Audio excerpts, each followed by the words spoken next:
Eu vou aqui demonstrar o uso de uma ferramenta open source para você começar a construir um projeto de arquitetura. Porque muitos dos nossos clientes, quando começam um projeto de arquitetura, a segunda pergunta que eles nos fazem é: qual ferramenta nós vamos usar? A gente falou: cara, mas você não sabe nem o que tem que fazer. Você já quer decidir a ferramenta que você vai usar? A gente precisa de ferramenta. Sim, precisamos de ferramenta.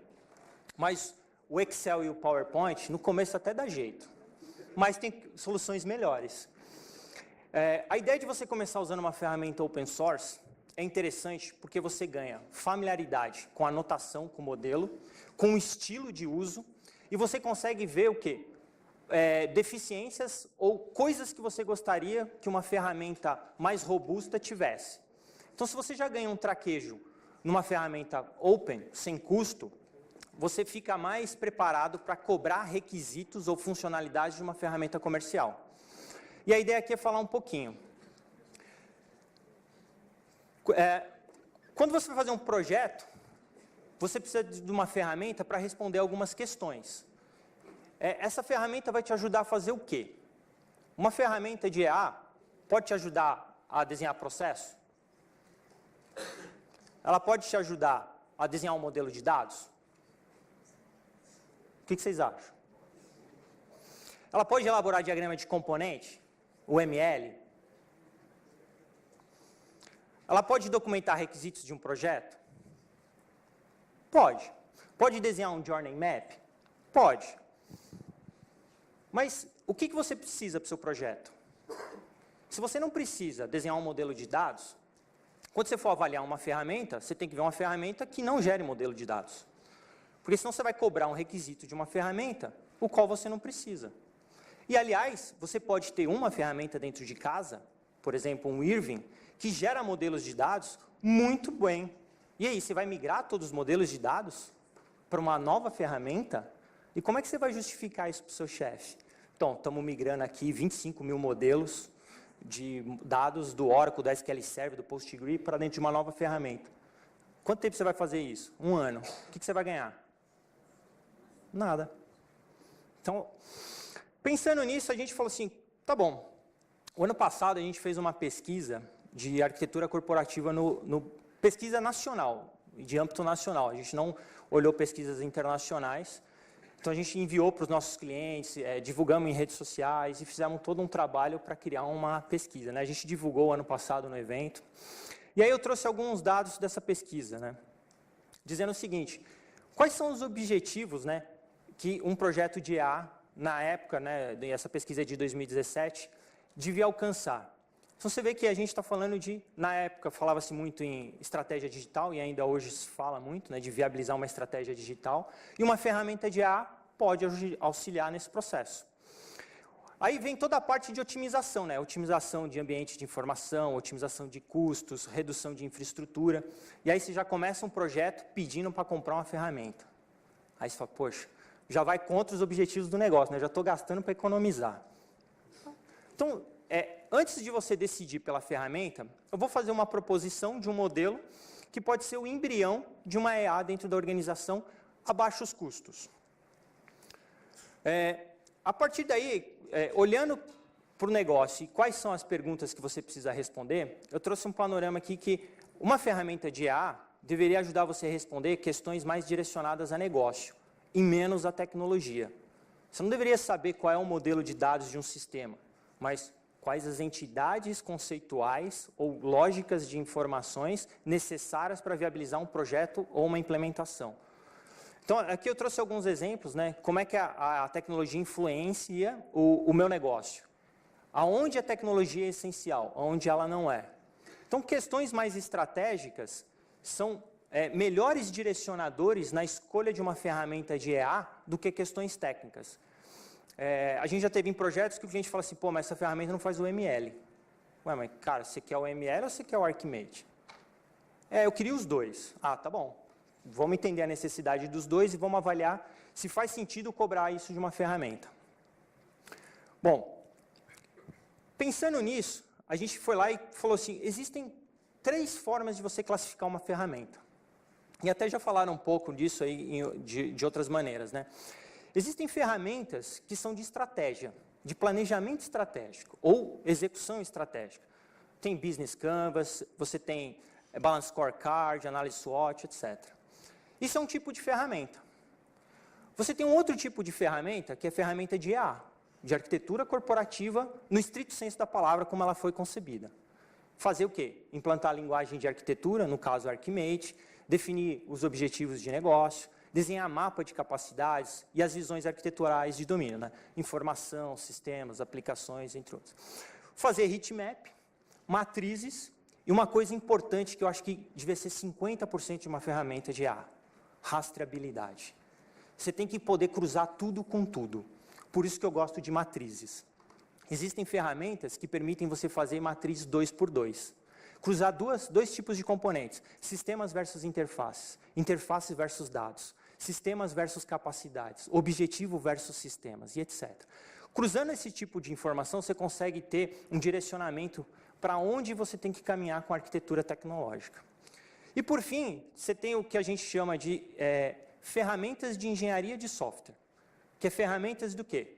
UML, MER, modelo de entidade relacional, modelos de BPM, modelos de Decision Management, e flowchart, e os famosos sketch, né, os freeform.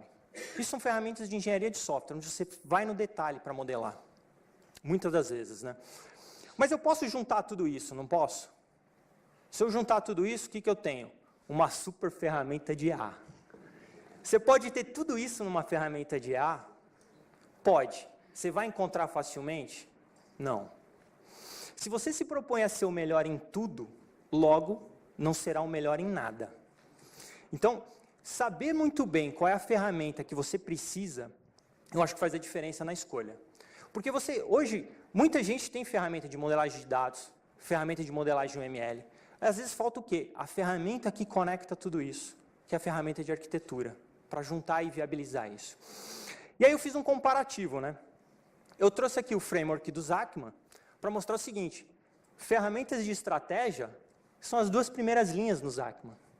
Ferramentas de arquitetura são as linhas centrais. E, por fim, você tem os detalhes. Você pode até observar que o próprio Zachman fala assim, ó, perspectiva técnica. Ali você precisa de detalhe. Se você precisa de detalhe de implementação, você precisa de ferramenta de engenharia de software. Você não precisa de ferramenta de arquitetura corporativa. Se você precisa definir planejamento estratégico, você precisa de ferramenta que te dê estratégia. O objetivo aqui é a gente falar da ferramenta de EA. Eu não vou falar de ferramentas de engenharia de software, nem ferramentas de planejamento estratégico. Algumas ferramentas até mesclam partes disso no todo, né?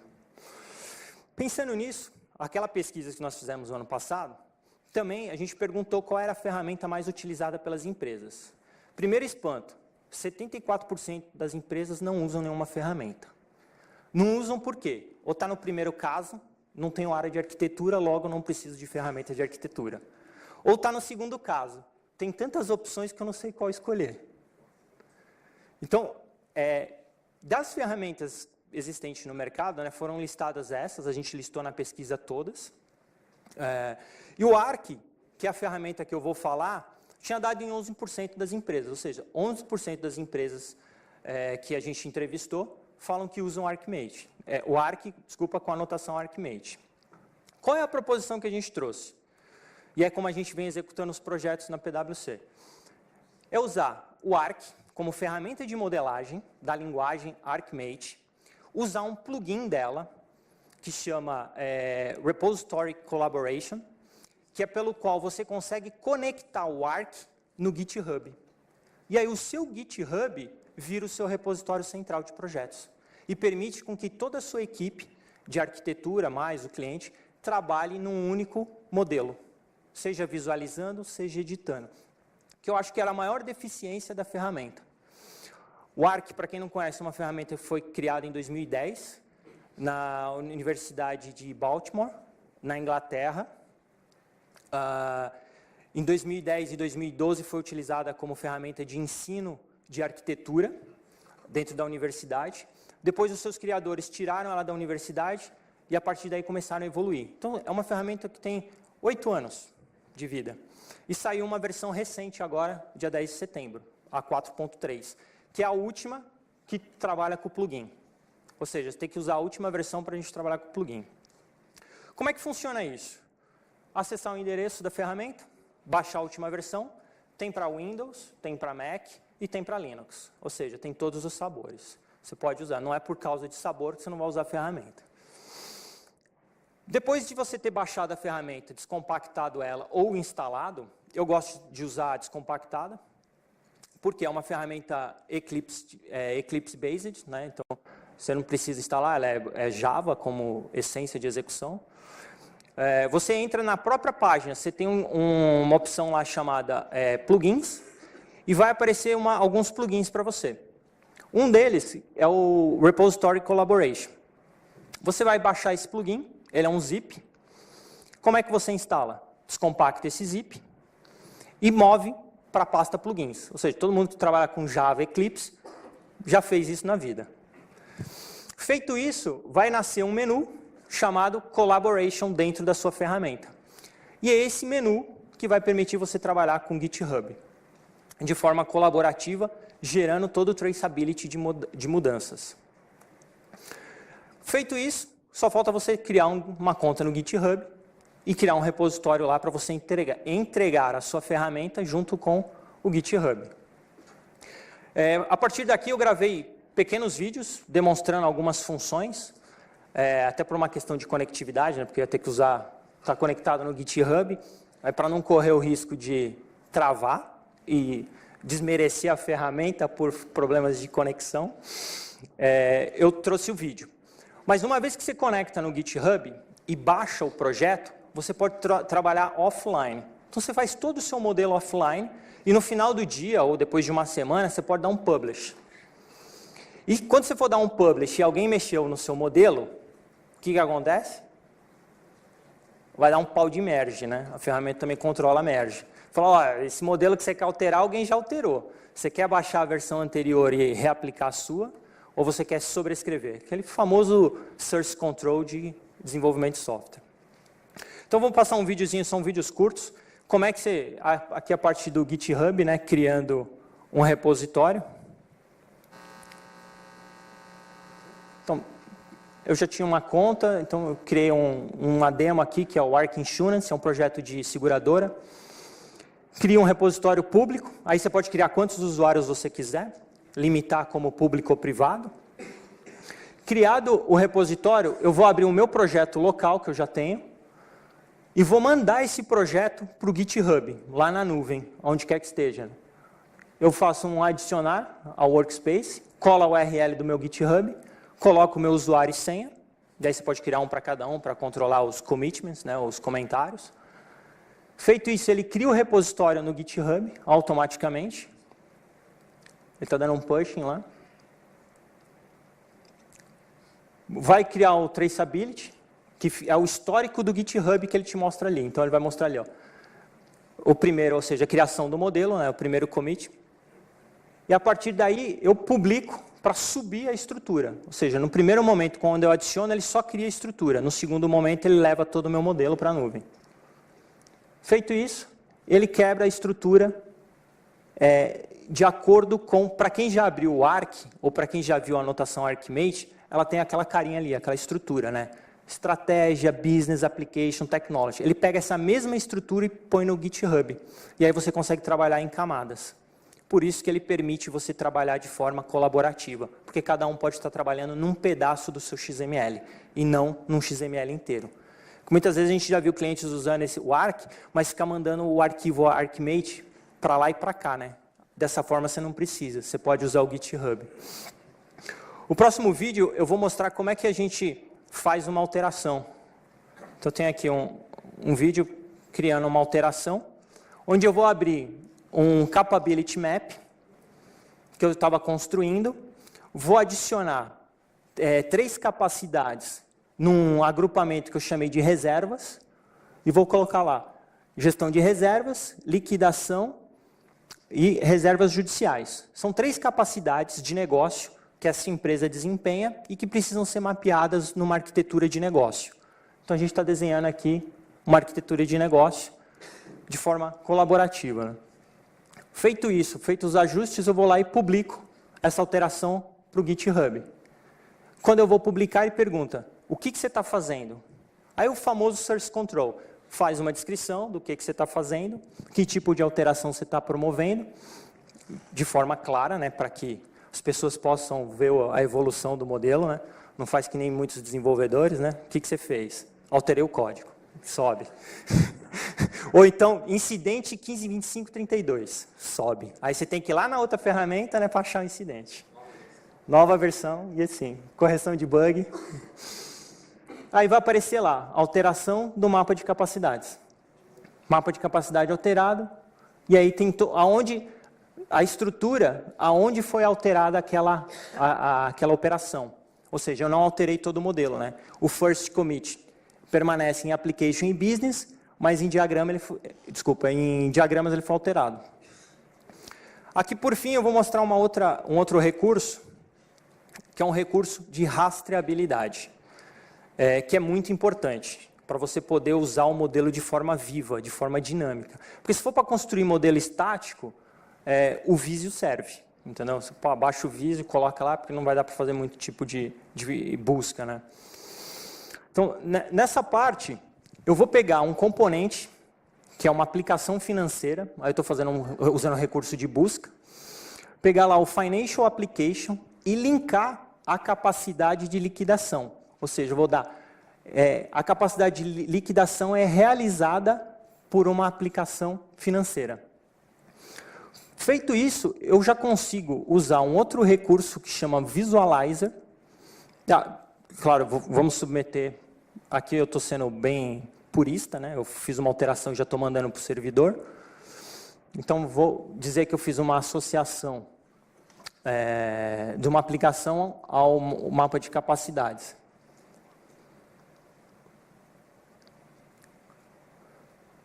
Então, fica claro qual foi a alteração nessa versão do meu modelo.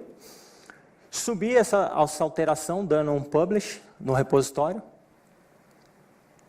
Ficou registrado, ele dá um flush, abre, escreve os objetos no repositório. Está feito isso. A partir daí eu consigo usar um recurso que chama Visualizer, que é um recurso de rastreabilidade, onde eu consigo ver a minha capacidade de liquidação sendo realizada por uma aplicação financeira. E aí eu posso aumentar um nível de análise, eu quero ver 2 níveis. Aí ele me traz, além da aplicação, quais são os subcomponentes ou sistemas relacionados, quais são as funções e os serviços de negócio que estão sendo providos por esse sistema. E aí você consegue ir até o nível, por exemplo, de código ou de classe, se você assim o modelar, fizer no modelo. A gente normalmente trabalha com 2 ou 3 níveis no máximo, isso já te dá insumo suficiente para desenhar uma estratégia de roadmap de arquitetura, para uma arquitetura de transição, para uma arquitetura de evolução, ou até para um descomissionamento. Ou seja, se eu desligar a aplicação financeira, quais são os serviços que caem e qual é a capacidade de negócio que deixa de ser atendida. Aqui eu já teria respondido essas perguntas.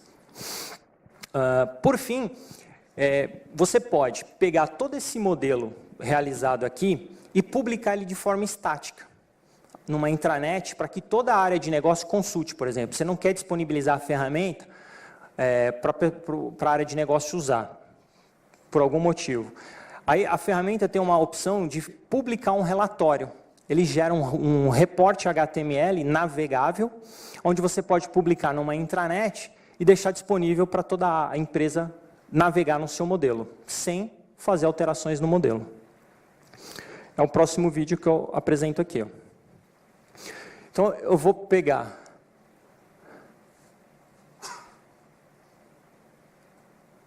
Não, deu ruim. Não é este vídeo. Este vídeo é o mesmo do anterior. Por algum motivo, o vídeo... Bom, enfim, então, acreditem, a ferramenta permite você exportar o relatório em HTML de forma estática. É o problema de TI. Deu algum problema em TI, ou efeito demonstração, que eu tenho medo de você fazer um código e for demonstrar ele dar erro. Aqui eu falei, vou gravar um vídeo porque vai dar problema de rede. E aí, o vídeo foi errado. Porra, me sabotei. Bom, e aí Com base nisso, a gente fez uma análise do, vamos dizer assim, o quão bom é essa ferramenta ou não, onde estão os seus pontos fortes e as suas fragilidades, né? O repositório, o metamodelo, ele é bom e permite customizações. Então, ele segue qual modelo? Ele segue um metamodelo do Archimate. Ele não segue o metamodelo do TOGAF. Apesar do metamodelo do TOGAF e do Archimate terem alto grau de similaridade, mas a ferramenta segue do Archimate 3. Modelagem é muito boa, porque ele atende 100% do modelo Archimate versão 3. Alguns detalhes, se você customizar a ferramenta, fazer algumas customizações e não modelar, você não consegue fazer buscas depois, elas limitam um pouco. Então, por exemplo, eu não modelei os sistemas, eu poderia dizer, criar atributos para identificar qual é a tecnologia do sistema. Ó, esse aqui é um sistema feito na linguagem Java, atributo linguagem, tecnologia Java. Eu poderia fazer isso, eu customizo o modelo, eu crio o atributo. Aí, se eu quiser fazer uma query dizendo, me liste todos os sistemas que são desenvolvidos em Java, aí eu não faço. Por quê? Ele foi concebido para usar Archimate como ferramenta, como modelo. Então, como é que eu deveria modelar? Eu deveria pegar um componente tecnológico, Java, linkar todos os sistemas àquele componente e depois mandar listar todos os componentes que estão ligados àquela tecnologia. Aí eu conseguiria ver todas as aplicações Java. Então, sabendo fazer a pergunta para a ferramenta, tem várias formas de você modelar e obter a informação de forma rápida. O mais difícil é saber quais são as perguntas que você quer que a ferramenta ou que o modelo te responda. Uma vez decidido isso, a gente avalia se precisa customizar ou se dá para usar nativo. Então, por isso que a modelagem a gente classificou como 75% ali, mais ou menos. A análise de decisão é ruim, porque ela não te dá insumo de análise. A análise cabe do interlocutor, do utilizador, que aí tem que aplicar. Já algumas ferramentas de EA fazem alguns tipos de análise de forma automatizada. Ela é bem pobre nisso. Mas se você tiver um analista de EA, um arquiteto corporativo bom, não júnior, vai conseguir fazer análise para você. Um generalista com foco em arquitetura. Apresentação em relatórios. Ele gera, para o pessoal mais técnico, ele gera Jasper, alguns relatórios em Jasper, e tem plugin que você consegue escrever um relatório em Jasper e ele faz para você. Relatórios prontos são poucos, mas você pode customizar, a partir de plugins, relatórios específicos. Então, já ajudaria a criar algumas outras visões, algumas extensões. A administração também é fraca, porque a administração ficou toda a carga a cargo do GitHub, né? Você vai ter que criar os usuários no GitHub, dar as permissões lá, porque ele não controla. Isso a parte de segurança com o GitHub, até melhora o uso da ferramenta, porque aí você delega a segurança para o GitHub, né? Quem vai poder ler o arquivo, quem vai poder escrever, etc. Usabilidade é muito boa, dá para fazer algumas buscas dinâmicas, gerar relatórios dinamicamente. Então, por exemplo, se você já gerou todo o seu modelo e você quer uma visão específica, você dá um botão direito e criar uma visão a partir desse componente de 2 níveis, ou seja, ele vai pegar aquele componente, então, por exemplo, eu posso pegar lá o componente de negócio, o Business Capability, liquidação, e eu quero que ele me liste em 2 níveis todos os outros componentes que estão amarrados ou dependentes a este. Ele gera automaticamente um diagrama para você. Então, isso é bem legal na parte de usabilidade. Configurações. Não dá para mexer muito na ferramenta, ou seja, ela tem lá as suas features, né, as suas funções definidas, e você depende dos plugins para expandir. A comunidade ainda, vamos dizer assim, é muito jovem, né, mas vem crescendo. Já tem um plugin que eu ando estudando, que é um plugin que permite fazer modelagem de dados, modelo de entidade e relacionamento. Tem um plugin para isso. Então, preciso fazer modelagem de dados e amarrar os modelos de dados a serviços, a componentes tecnológicos. Daria para fazer adicionando um plugin. Ou até fazendo uma coisa que, às vezes, a gente na consultoria faz uso, mas os puristas querem nos matar, que é fazer estereotipação, né? Tem muita gente que não gosta de estereótipo. Você vai lá e estereotipa algum tipo de objeto do Archimate. Às vezes a gente dar uma estereotipada para entender um relatório. Hashtag estereótipos. E por fim, muitas das ferramentas de EA trazem consigo padrões, boas práticas, né, e frameworks. Muitas delas já trazem o ADM, né, do TOGAF todo implantado, é só você seguir passo a passo, trazem alguns outros padrões embutidos. Só tem o Archimate como padrão, e algumas restrições que são da própria linguagem Archimate para evitar que você cometa erros grosseiros. Ou seja, você tem dois componentes, ele tem um pincel mágico de ligação, né, que ele fala assim, ó, se você quer ligar o componente A com o B e não sabe qual é a ligação, você usa o pincel mágico. Ele vai dizer o seguinte, olha, essa ligação só pode ser de 3 tipos. Pô, aí você já chuta um ali, fica mais fácil, né, vamos dizer assim. Ele tem um wizard para você, então ele já impõe os padrões da linguagem, do Archimate. E a gente vê algumas vantagens para você começar, né? Pelo fato de ser uma ferramenta livre, você ainda está numa fase embrionária, você ainda não sabe o que realmente você precisa cobrar de uma ferramenta, e dá para começar um projeto de EA do dia para a noite, né? Você não precisa fazer todo aquele processo de licitação, passar por compras, RFI, RFP, avaliar, balizar, contratar, licenciar, pô. Você já começa o projeto, né? Porque você vai no site, faz os downloads, GitHub é free, ferramenta free, plugin free. Só um parênteses, alguns outros plugins tem que pagar, mas são valores irrisórios, tipo $5 por doação de PayPal. Abre uma conta no PayPal e colabora para o crescimento da ferramenta. Era isso que eu tinha para mostrar para vocês, pessoal. Eu deixei aqui o LinkedIn, meu e-mail, e este projeto que eu apresentei para vocês, ele está disponível lá no meu GitHub. Você pode entrar, pode dar um clone no meu repositório e importar para dentro do seu, baixar. Não. Você não vai conseguir alterar lá porque está só para read, né? Mas o resto você clona 100% e pode usar dentro de casa como template. Bom.